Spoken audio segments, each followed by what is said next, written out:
Que Dios lo continúe bendiciendo a todos en esta mañana. Como saben, estamos haciendo un estudio secuencial de la carta a los Corintios. Estamos desde hace varias semanas en el capítulo 15 porque trata un tema de vital importancia.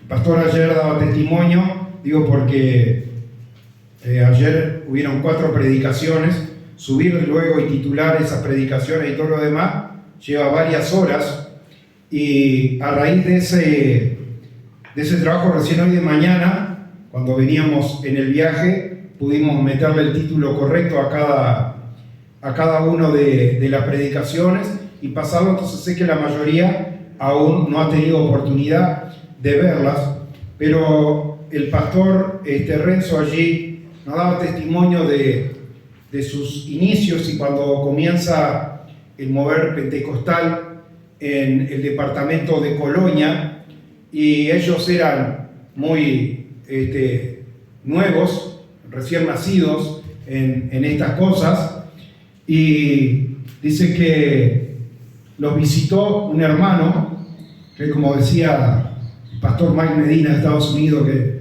nos visitó en varias oportunidades, él decía: yo conocí al hombre. Cuando daba testimonio, bueno, yo también le puse, yo conocí al hombre. El pastor contaba de un hermano que de chico, si lo habré visto llegar en varias oportunidades a distintas localidades, entre ellas a Juan Lacase, el hermano Dick, un anciano alemán, que un día abrazó esta verdad y, como dice la parábola de gran precio, no consideró de valor ninguna de las cosas que tenía. Este hombre, daba testimonio al pastor, vendió el campo que tenía y vendió todas las cosas para salir a predicar la palabra de Dios, no estar atado a ninguna cosa. Así lo vimos en montones de convenciones y de reuniones especiales que se hacían, y recibían invitaciones, allá iba. Dice que cuando ellos comenzaron, y hablamos hace unos 50 años atrás, dice que se le invitó a este hermano a que pasara y compartiera lo que Dios había puesto en su corazón. Dice que pasó el hombre, lo puede ver el testimonio para no escucharlo retransmitido por mí, que pasó y dice: yo solamente tengo una pregunta para hacer. Y la pregunta fue, dice: le pido que levante la mano, ¿quién tiene seguridad de su salvación? Y el pastor decía: en aquel momento, de todos los que había reunido allí, solo una anciana, la abuela de mi madre, Seferina, pudo levantar la mano y dar testimonio que tenía seguridad de la salvación.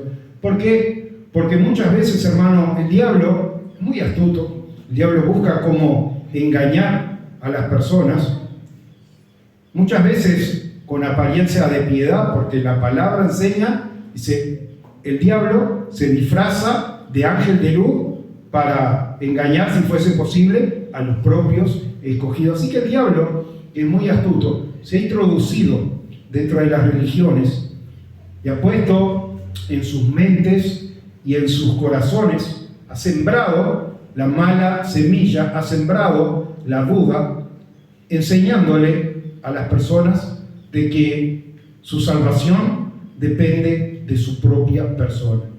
Y hermano, cuando hemos entendido las profundidades del plan de salvación de Dios, sabemos de que somos salvos enteramente por la gracia de Jesucristo y por el sacrificio de Jesucristo en la cruz del Calvario, y que basta, hermano. Había una canción que cantábamos, decía: una mirada de fe es la que puede salvar al pecador.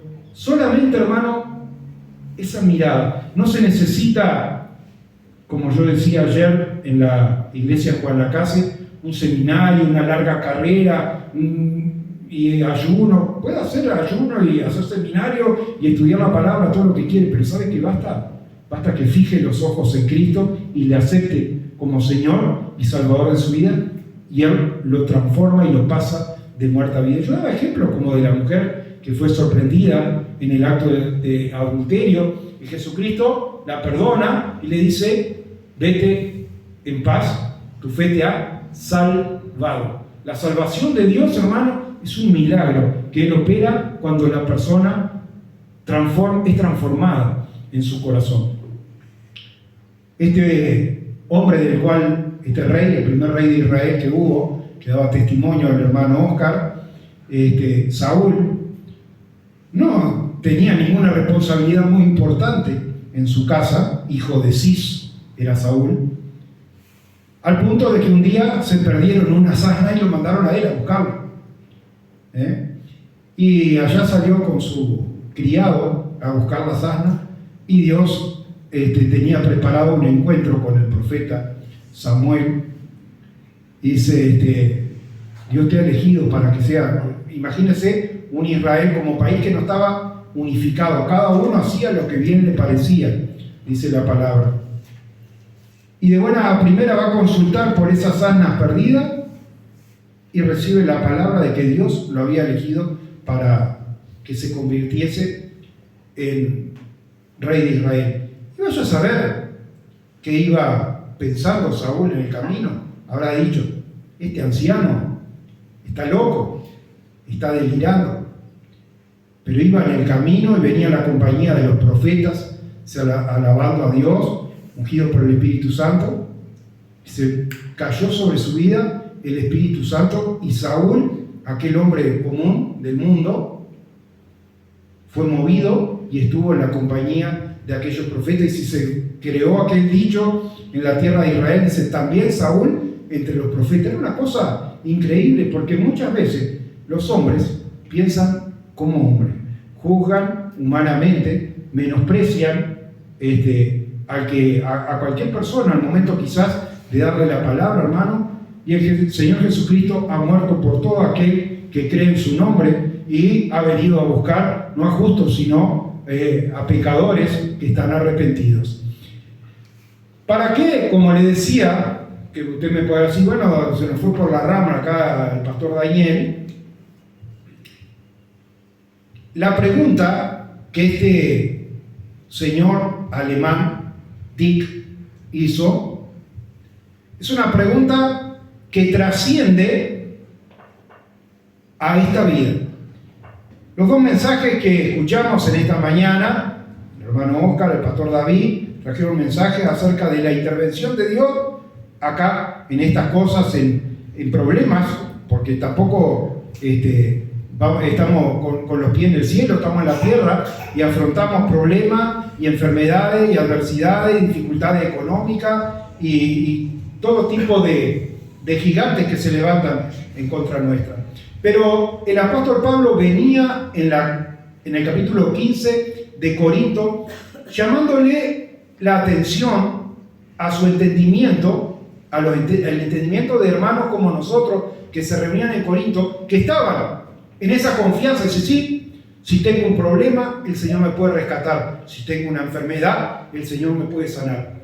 Y el apóstol Pablo le dice: está bien, yo creo lo mismo que usted, pero ¿sabe qué? Si su esperanza se limita solamente a una intervención de Dios para el hoy y el ahora, el problema inmediato que usted tiene, usted es digno de que yo le tenga lástima.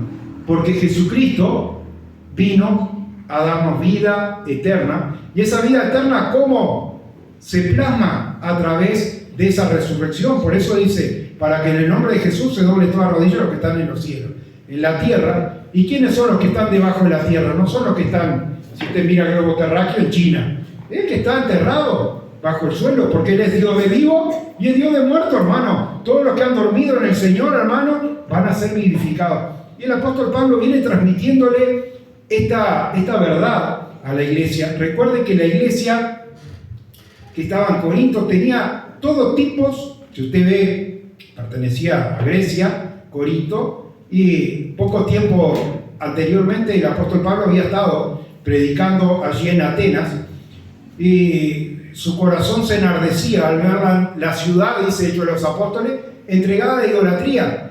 Ellos tenían un Dios para cada día de la semana, tenían un Dios para el fuego, para el agua, para el amor, para el odio, para la guerra, para cada cosa, había un Dios distinto. Y un día apareció allí un par de misioneros y les anunció el Evangelio, la buena noticia de Jesucristo, autor de todo lo creado, de los cielos y de la tierra, de todas las cosas que existen, no de cosas diminutas como cada uno decía, bueno, este es el Dios de la tierra, del Dios del sol, el Dios, no, yo le vengo a predicar al que creó todas las cosas, el sol, la tierra, el Dios del amor, es al que yo vengo a predicar. Y estas personas que creían en sanidades, que creían en libertad a través de la intervención de Dios, ahora el apóstol Pablo les presenta, dice, Dios nos ha dado ejemplo de ese poder de resurrección a vida eterna a través de la vida de Jesucristo. Dice, Jesucristo, primicia entre los que durmieron. Y ahí nos da un detalle que yo quiero leer a partir del versículo 20. Dice, mas ahora Cristo ha resucitado de los muertos, primicia de los que durmieron es hecho. Yo ya expliqué la reunión pasada, entonces no voy a volver a explicar de nuevo acerca de las primicias y todo lo demás. El que tiene interés lo ve en la página de la iglesia, la reunión que se subió del domingo pasado, y puede llegar a ese tema. Ese tema ya fue tratado, entonces yo voy a seguir adelante. Versículo 21 dice, porque por cuanto la muerte entró por un hombre, también por un hombre la resurrección de los muertos. Porque así como en Adán todos mueren, también en Cristo todos serán vivificados, resucitados, vueltos a la vida. Ahora, esa obra, misterios de Dios, como le llama la palabra, nos muestra la creación. No vamos a ir al libro del Génesis allá, pero usted conoce la historia de cuando Dios crea al hombre y crea a la mujer, y la serpiente con su astucia allí engañó a Eva, y Eva a su vez convenció a su marido y cayó en pecado, y como consecuencia entró la muerte en la vida de la persona. Dios había creado allí todo lo que había, dice, miró Dios y vio que todo lo que había creado era bueno. Dentro de las cosas que había creado estaba también el árbol de la vida. Un árbol de la vida que nosotros no sabemos, no lo conocemos, nadie ha comido todavía, pero la palabra de Dios en el libro Apocalipsis nos habla del árbol de la vida. Dice que da hojas que son para sanidad de las naciones, dice la palabra. Y Dios en ningún momento le prohibió al hombre comer de ese árbol. Dios le prohibió comer del árbol del conocimiento del bien y del mal. Y vino la serpiente antigua, que se llama Diablo y Satanás, como enseña la Escritura, y engañó a Eva, y esta comió, le dio de comer a su marido y entró la muerte. Y ahí, hermano, a partir de ese momento, todos los hombres mueren. Vivimos algún año más, algún año menos, pero una cosa hay por cierto, hermano, es que si el Señor no viene antes, todos nosotros en algún momento vamos a morir. Y esa situación que se genera en Adán es a través de Cristo que es corregida. Corregida en un orden sobre el cual todavía no vemos esa realidad. Hoy en día todavía, en noviembre del 2025, muere una persona y allí permanece en esa situación. ¿Por qué, hermano? Porque hay un orden, enseña la palabra, cada uno dice en su debido orden. Cristo, las primicias. Luego, los que durmieron en Cristo. Y el resto de los muertos, ya lo vamos a ver cuando llegue el momento. Lo que le quiero decir, hermano, es que hay enemigos de la humanidad. Y hay un enemigo que va a ser el último en ser destruido. ¿Cuál es ese enemigo? La muerte. Dice, ese es el enemigo postrero, dice, y va a ser vencido allí por Jesucristo. Y bueno, todos podemos gozar de esa vida eterna a partir de ese momento. Pero el apóstol Pablo nos presenta el contraste. Dice que por un hombre, que fue Adán, entró el pecado en el mundo y a raíz de eso entró la muerte. Y de igual manera, a través de un hombre, ¿cómo se identificaba Jesús a sí mismo? El Hijo del Hombre. Porque Jesús era 100% hombre y era 100% Dios. Las dos cosas, misterios de Dios, de su poder. Vino para cumplir la voluntad del Padre, ofrendar su vida, estar 3 días y 3 noches en el seno de la tierra, como Jonás había estado en el vientre del pez 3 días y 3 noches. Y por eso, hermano, dice, ahora, de igual manera que el pecado entró por un hombre, a través de un hombre, Jesucristo, tenemos acceso a la vida. Y eso es tratado en detalle en la carta a los Romanos, capítulo 5. Así que yo, para no seguir continuando con la lectura y quedar con nuestro conocimiento allí inconcluso, vamos a leer lo que el apóstol Pablo tiene para decirnos en Romanos 5:12, donde el título es Adán y Cristo. Dice así, 5, versículo 12, carta del apóstol Pablo a los Romanos, título Adán y Cristo.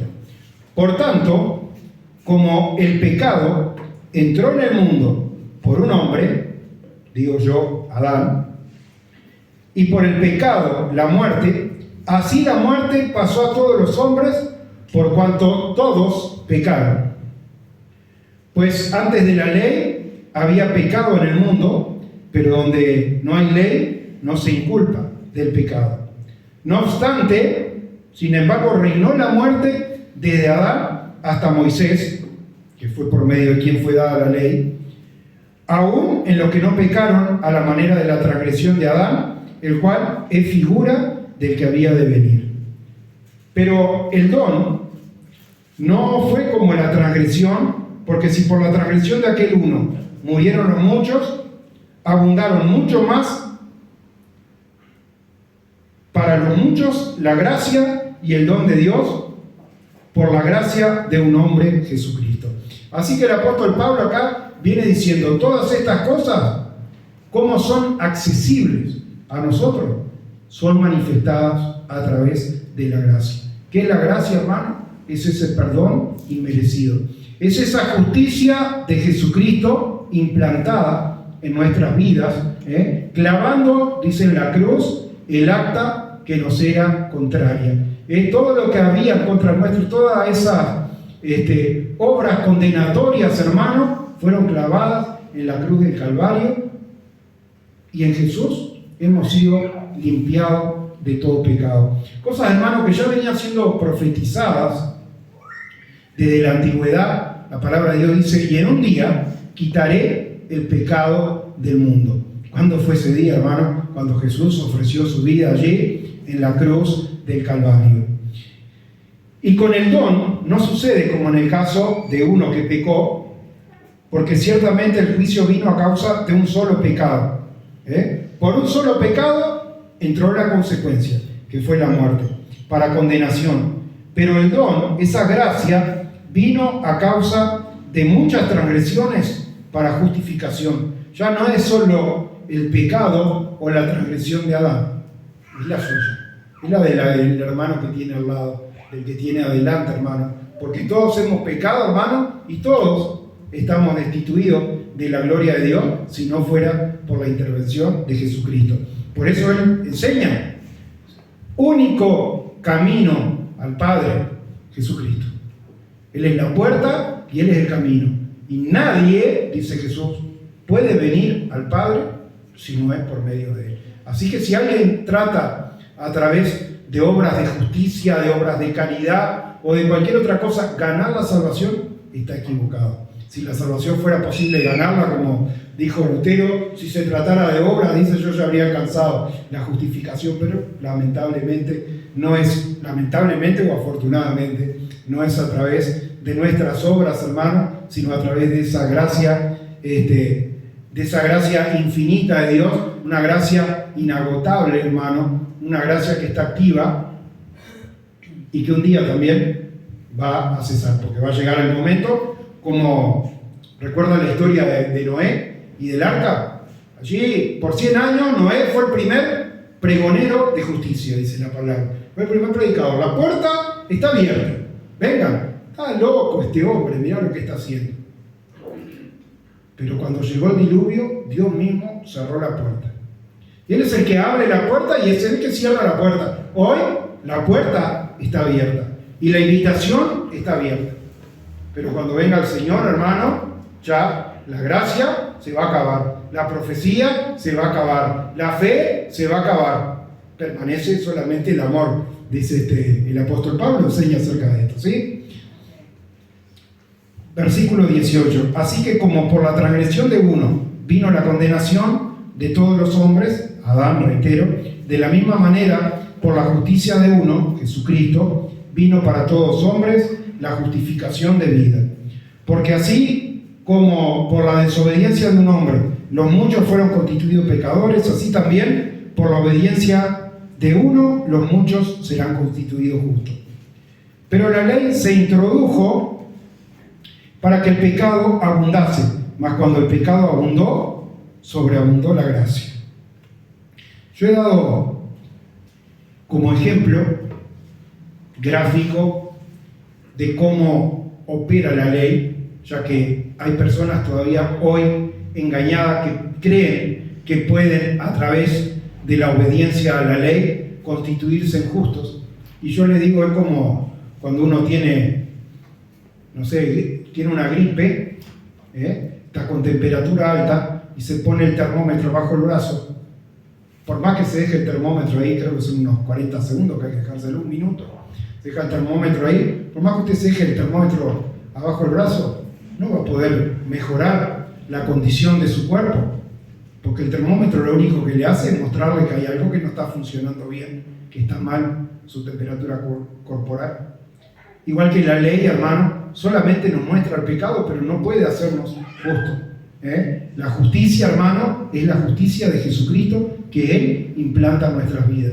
Imagínense, hermano, si dependiera de nuestra justicia el poder alcanzar la salvación. Íbamos a estar como aquellos hermanos hace 50 años atrás, cuando recién el mover evangélico empezaba a prosperar aquí en Uruguay, sin tener la fe sólida, la fe cierta, una fe, hermano, no basada en yo creo, a mí me parece, sino la palabra del Señor lo dice, y si la palabra del Señor lo dice, es sí y amén. ¿Amén?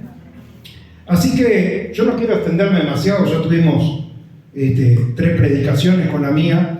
A partir del domingo que viene, solo voy a leer un verso más para terminar, ¿no? Porque viene, decía el verso 22, porque así como en Adán todos mueren, también en Cristo todos serán vueltos a la vida, vivificados. Pero cada uno en su debido orden. Cristo en la primicia, luego los que son de Cristo en su venida, y luego vendrá el fin. Hasta ahí, hermano, el estudio de hoy, y si Dios así nos lo permite, continuaremos el domingo que viene. Los voy a invitar a ver los músicos que pasen adelante. Vamos a aprovechar que tenemos bastante armada hoy la orquesta, todos los músicos pasen.